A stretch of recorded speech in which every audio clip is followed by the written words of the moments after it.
அருமையானவர்களை நாங்கள் இணைந்திருப்பது சங்கமம் வானொலியின் மதிய நேர ஒலிபரப்பு.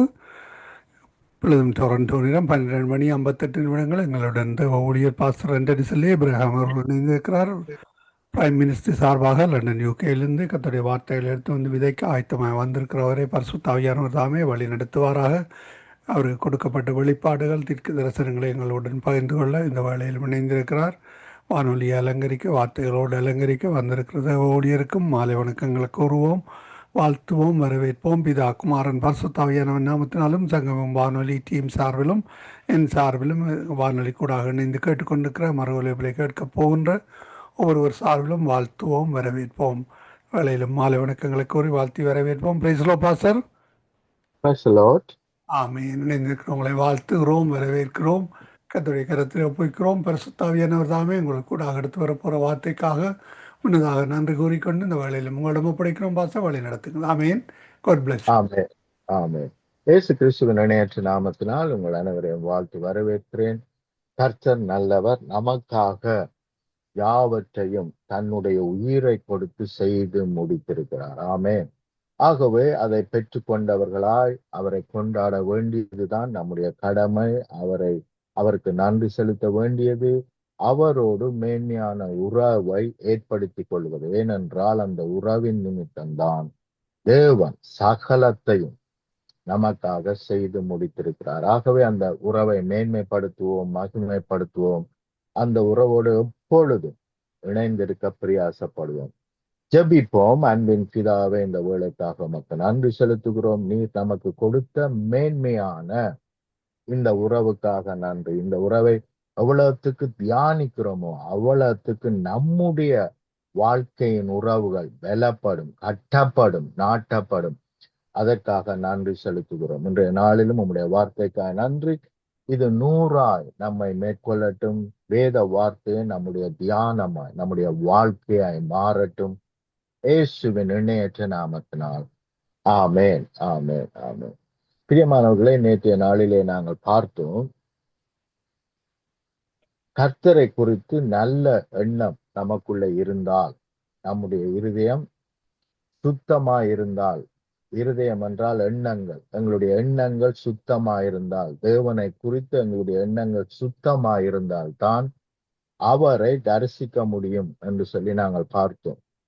ஆகவே எங்களுடைய இருதயத்திலே அவர் சொல்லவில்லை, உங்களுடைய சரீரங்களில் நீங்கள் சுத்தமாயிருந்தால் தேவனை தரிசிப்பீர்கள், அல்லது உங்களுடைய கிரிகைகளிலே நீங்கள் சுத்தமாயிருந்தால் நீங்கள் தேவனை தரிசிப்பீர்கள் என்று வேதம் சொல்லவில்லை.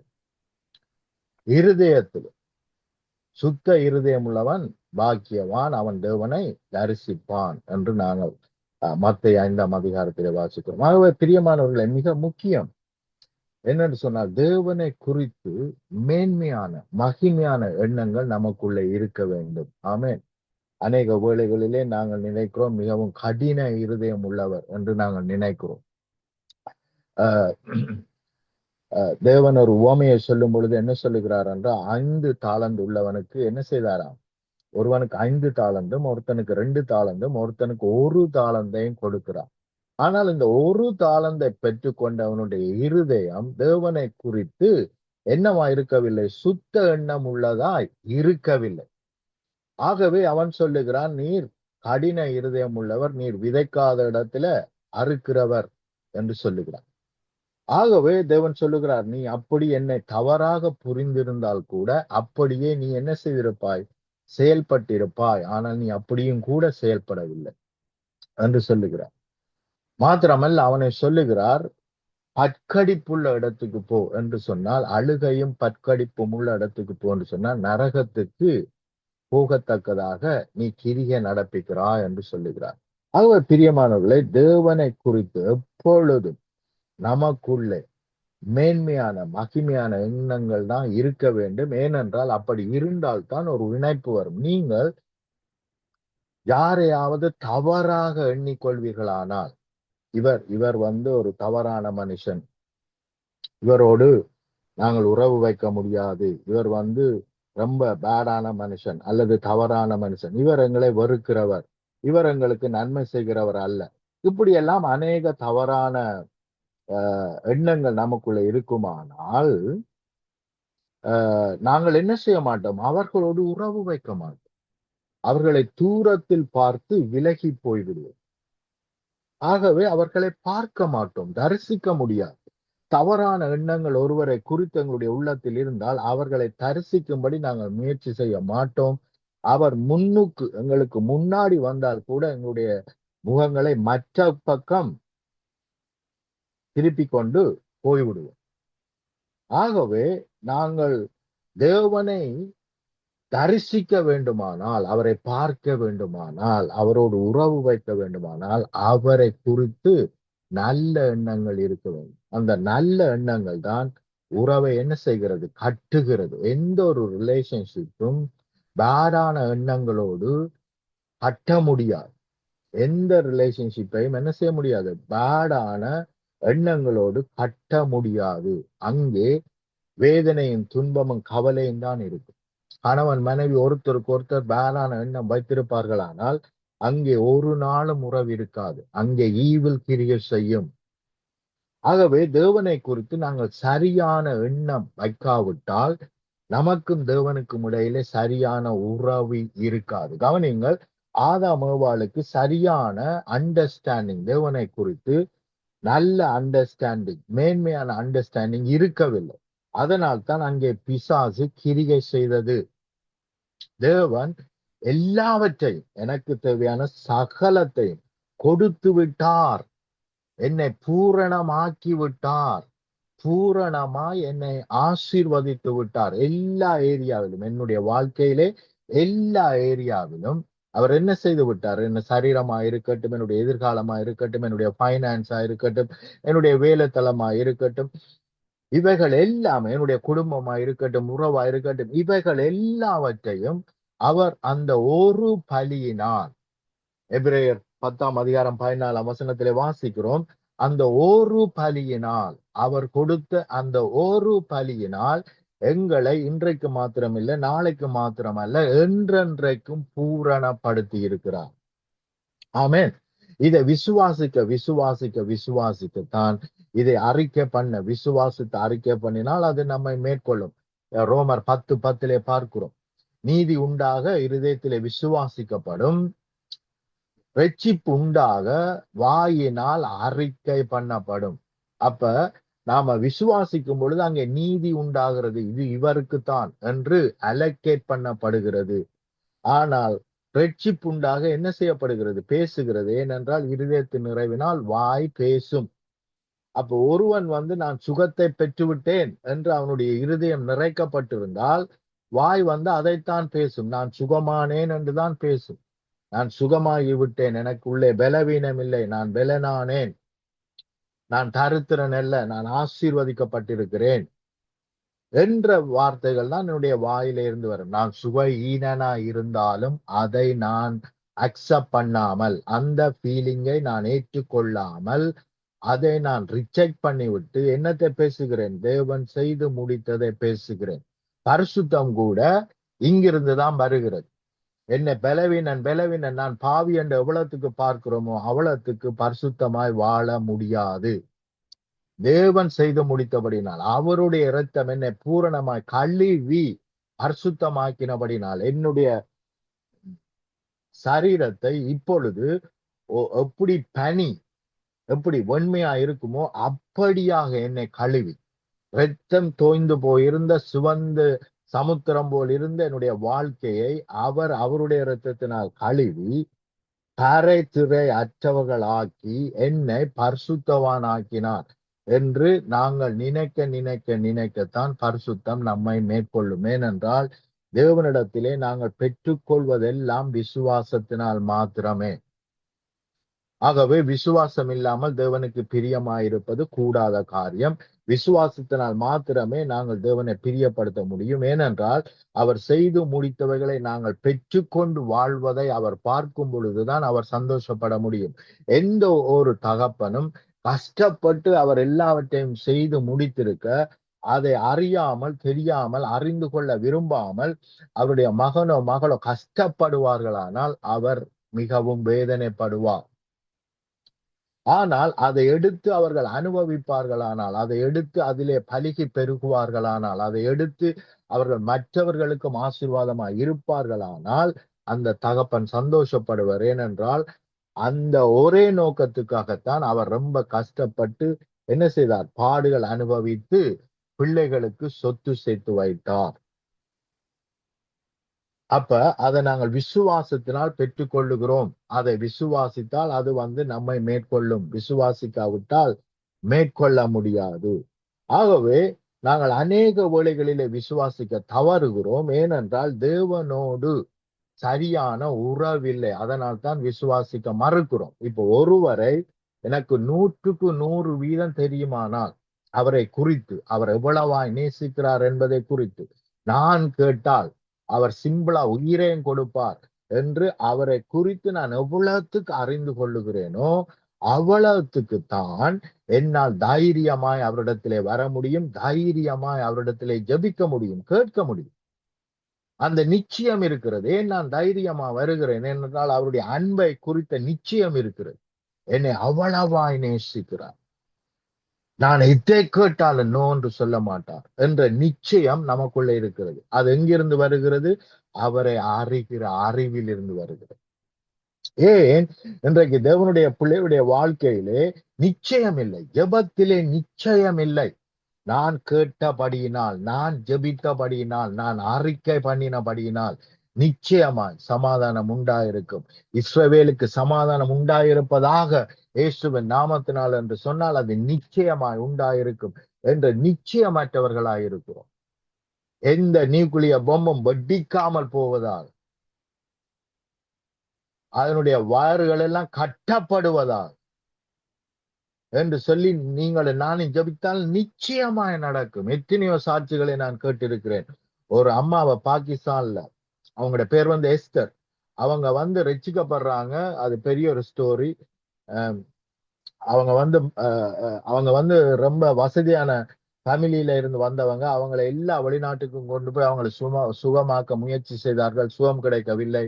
கடைசியாக அந்த அம்மா அழுது குளறி கண்ணீர் வடிச்சு என்னை ரட்சிக்க யாருமே இல்லையா என்று கேட்ட பொழுது அந்த இடத்துல இயேசு கடந்து வந்தார், அந்த அம்மாவை குணமாக்கினார்.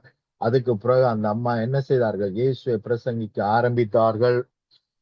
ஆனால் அவர்களுடைய அண்ணமார் எல்லாம்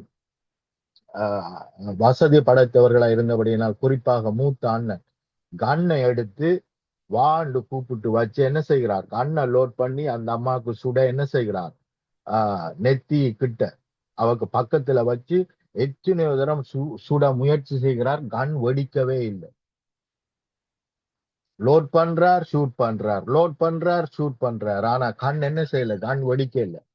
அப்ப திருப்பி லோட் பண்ணி ஷூட் பண்ணி லோட் பண்ணி ஷூட் பண்ணி 1/2 மணி நேரத்துக்கு மேல ஒன்றுமே நடக்கல. அப்பதான் இந்த அம்மா என்ன செய்யுது?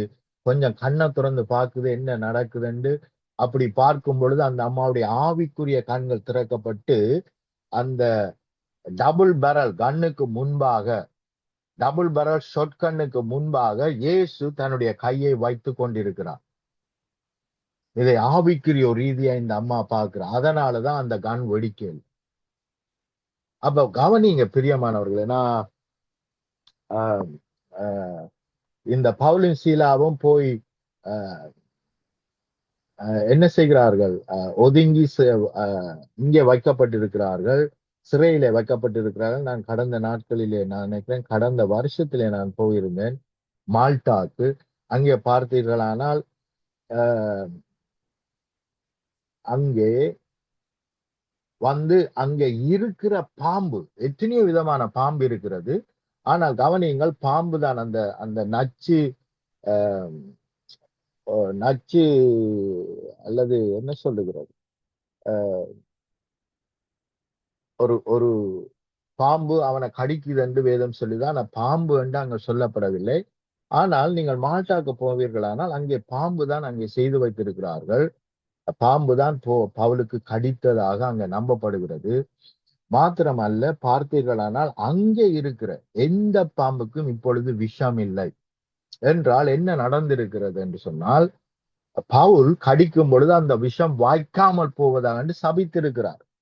அவர் வெளியாலே சொல்லாவிட்டாலும் எழுதப்படாவிட்டாலும் உள்ளத்திலே அவர் சபித்திருக்க வேண்டும், இது வாய்க்காமல் போவதாக.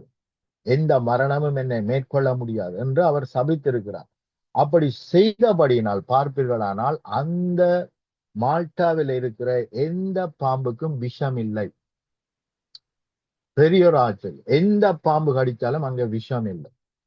அப்ப கவனியுங்கள், இவைகள் சூப்பர் நேச்சுரல் பவரால் செய்ய முடியாத காரியம் ஒன்றுமில்லை. அதனால் தான் இயேசு சொல்லுகிறார், என்னால் செய்ய முடியாத காரியம் ஒன்றுண்டோ. கிறிஸ்தவர்கள் எல்லாம் ஒரு மனத்தோட இந்த ஓர் இல்லாமல் போவதாக, ஜனங்கள் அழிந்து கொண்டிருக்கிறார்கள். ஆகவே அழிவு இல்லாமல் போகட்டும், இருள் நீங்கி போகட்டும், தேவனுடைய ராஜ்யம் மேற்கொள்ளட்டும் என்று ஜெபித்தால் நிச்சயமாய் நடக்கும். ஆனால் அநேகர் நாங்கள் விசுவாசிக்கிறோம் தேவன் தான் அனுமதித்திருக்கிறார். தேவன் எதையும் அனுமதிப்பதில்லை. நேற்றைய நாளிலே கூட பார்த்தோம், தேவன் ஆதாம் ஏவாளுக்கு என்ன செய்யவில்லை? பிசாசை அனுப்பி அவர்களை சோதிங்கோ என்று சொல்லவில்லை. அந்த சோதனையை தேவன் அனுமதிக்கவில்லை. அப்போஸ்தலர்கள் நிறைய இடத்திலே ஃபெயில் பண்ணும் பொழுது அந்த சோதனைகள் அவர்களுக்கு வந்தது. அவருடைய ஜெபங்கள் இவன் மேற்கொள்ள முடியாமல் இருந்தது. பிசாசை துரத்தும்படி ஜெபிக்கிறார்கள். அநேக இடத்திலே அது போகிறது, ஆனால் ஒரு இடத்திலே போகவில்லை. ஆகவே அவர்கள் கேட்கிறார்கள், ஏன் எங்களால் இந்த பிசாசை துரத்த முடியவில்லை? அவர் சொல்லுகிறார், உங்களுடைய அவவிசுவாசம். தேவன் சொல்லல நான் தான் அனுமதித்தேன் என்று சொல்லவில்லை.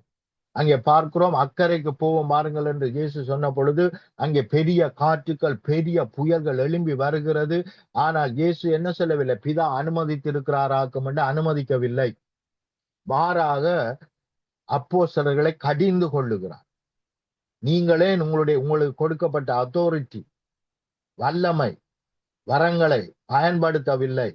ஏன் விசுவாசிக்கவில்லை? நான் கட்டளையிட்டால் நடக்கும் என்று ஏன் விசுவாசிக்கவில்லை? இந்த காற்றையும் கடலையும் ஏன் உங்களால் அடக்க முடியாமல் போய்விட்டது என்று சொல்லி என்ன செய்கிறார்?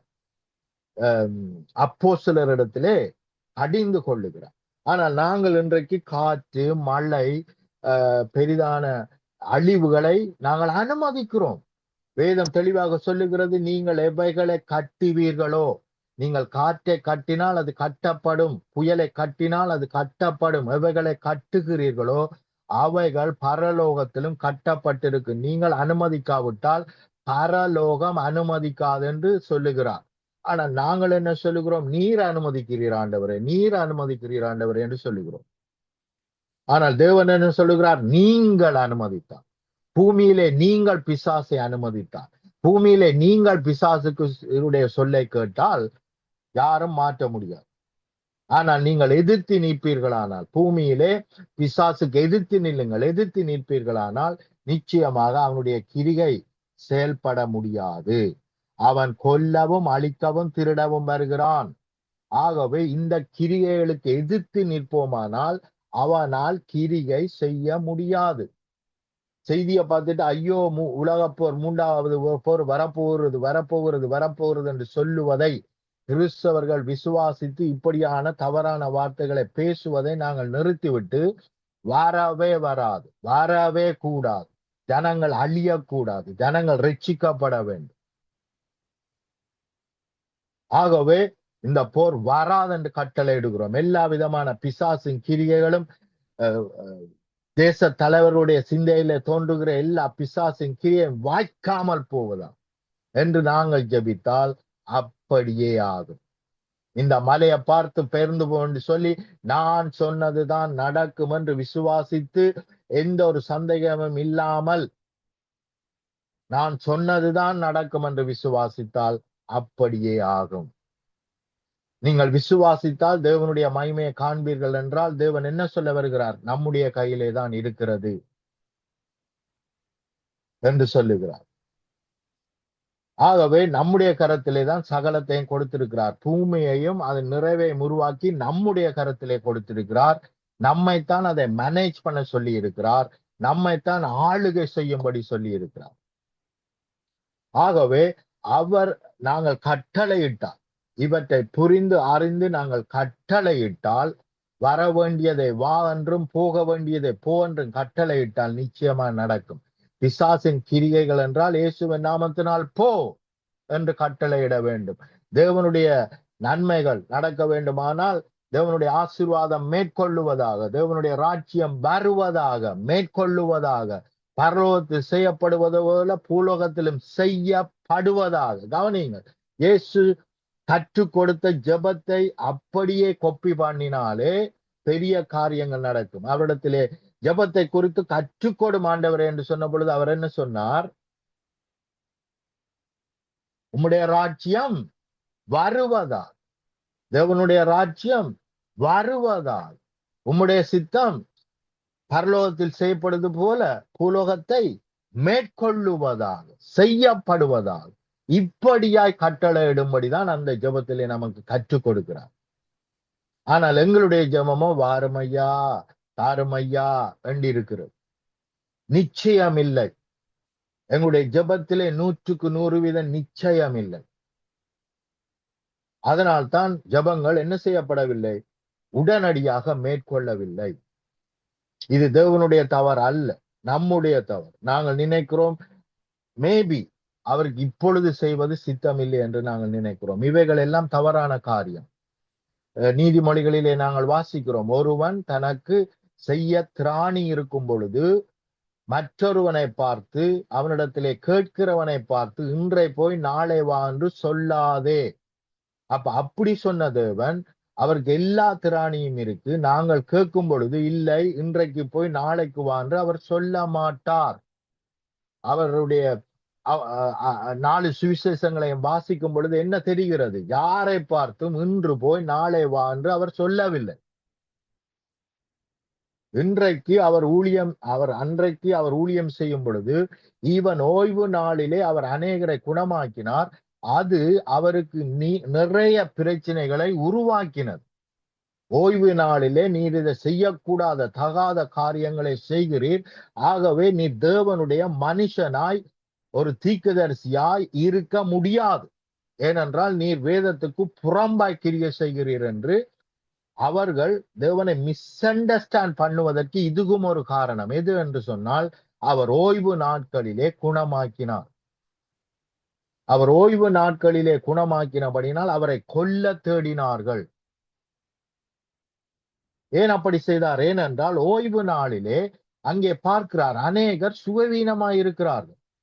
இவன் தேவ ஆலயத்துக்குள்ளேயே சுவையினராயிருக்கிறார்கள். அதனால் அவர் என்ன சொல்லவில்லை? ஓய்வு நாளா இருக்கிறது, அதனால இன்றைக்கு செய்ய மாட்டேன், நாளைக்கு செய்யறேன் என்று அவர் சொல்லல. மாத்திரமல்ல, ஜூதர்கள் எல்லாம் சூழ்ந்து இருக்கிறாங்க, நான் இப்ப உங்களுக்கு ஹீலிங்க பண்ணினா என்ன கொலை செய்ய முயற்சி செய்வாங்க, அதனால நீங்க நாளைக்கு வாங்க என்று அவர் சொல்லல. அவருக்கு அந்த நேரத்திலே செய்ய திராணி இருக்கிறபடினால் அந்த நேரத்தில் அந்த நிமிஷத்திலே செய்தார். ஹல்லேலூயா, glory be to God. ஆகவே தேவன் அந்த நாளிலே, தேவன் சொல்லல என்ற ஒரு நாள் ரட்சிப்பின் நாள் என்று சொல்லவில்லை.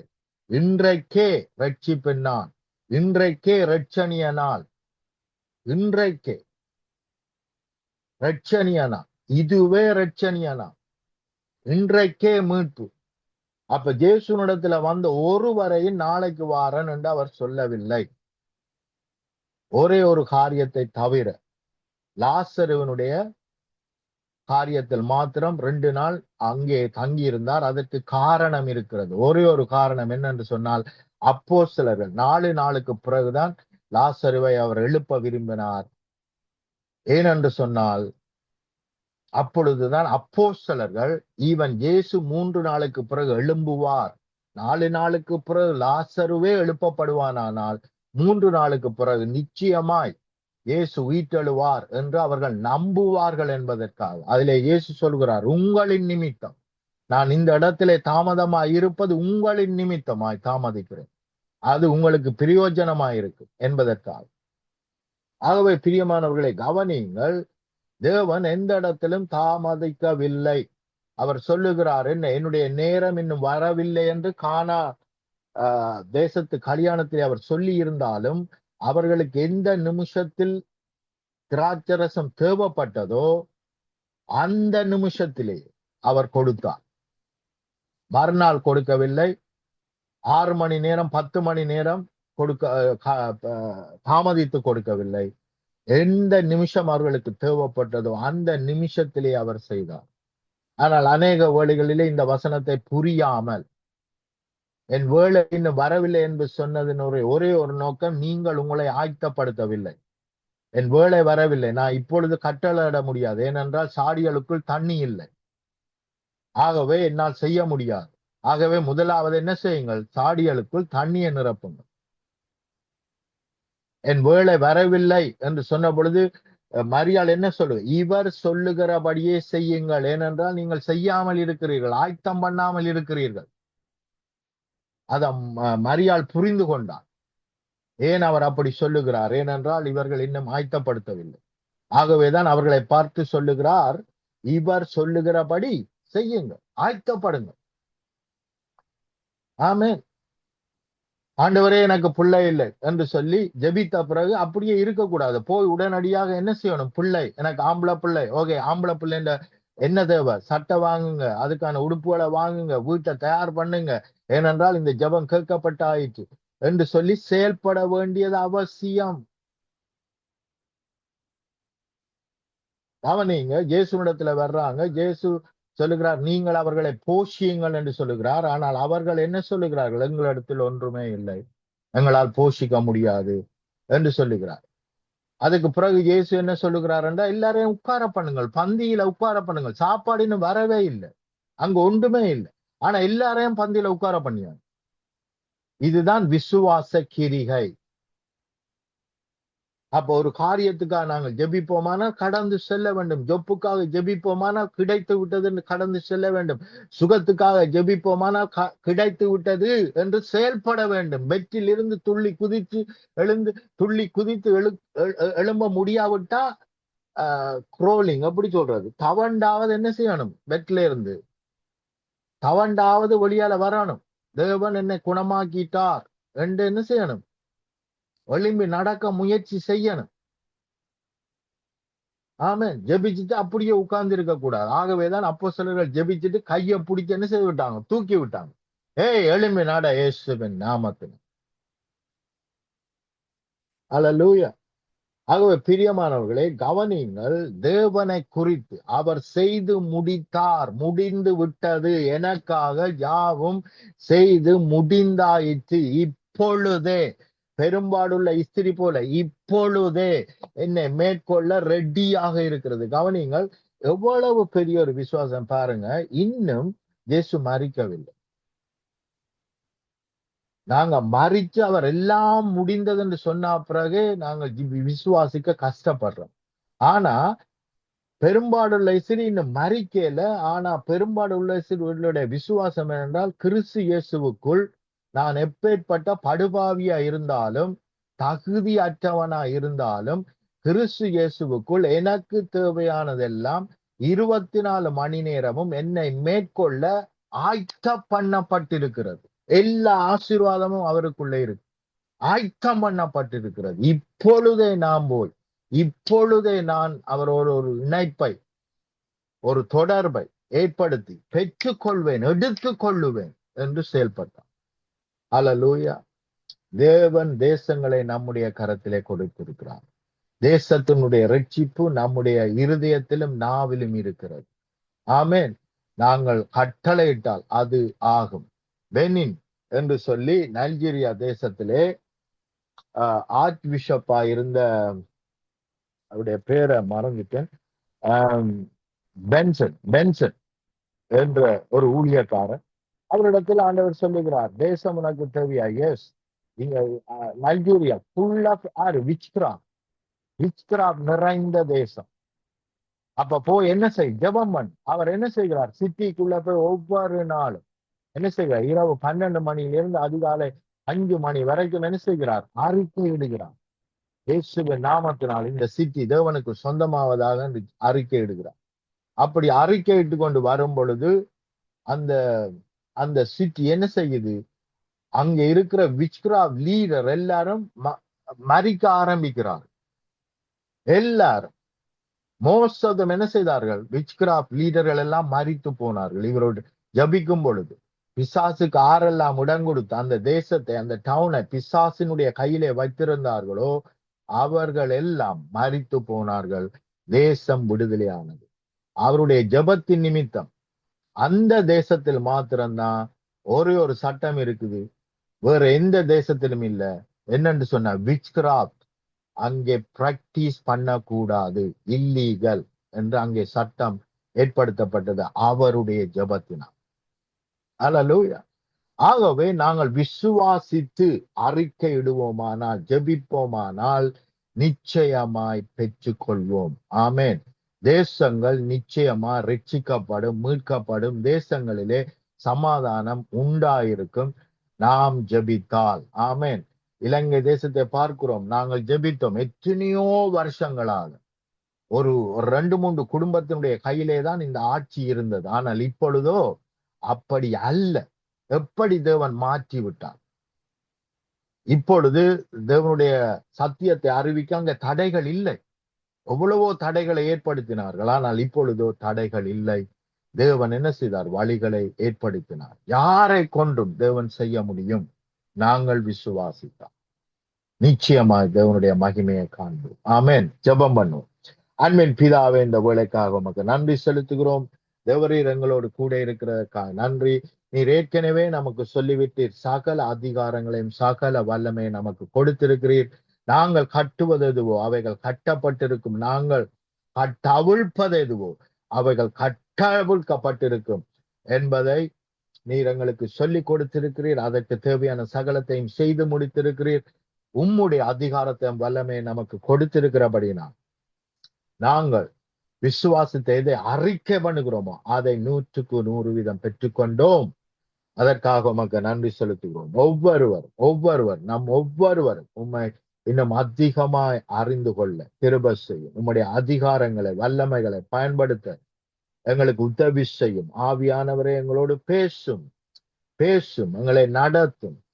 தேவன் நமக்கு பெற்றுக் கொடுத்த எல்லாவற்றையும் பெற்றுக்கொண்டு தேசத்தை ரட்சிப்புக்குள்ளாய் நடத்தும்படி, மீட்கும்படி எங்களை நடத்துவீரால். எங்களை பரிபூரணமாய் ஒப்பு கொடுக்கிறோம். தேவன் செய்து முடித்த சகல சுகங்களும், விடுதலையும், ரட்சிப்பும், மீட்பும், உம்மை அறிகிற அறிவும், பாதுகாப்பும், வல்லமையும் இன்னும் அதிகமாய் எங்களுடைய வாழ்க்கையிலே, மற்றவருடைய வாழ்க்கையிலே, தேசத்திலே பலுகி பெருகுவதாக சர்வ வல்லமையுள்ள இயேசுவின் இணையற்ற நாமத்தினால் ஆமென், ஆமென், ஆமென்.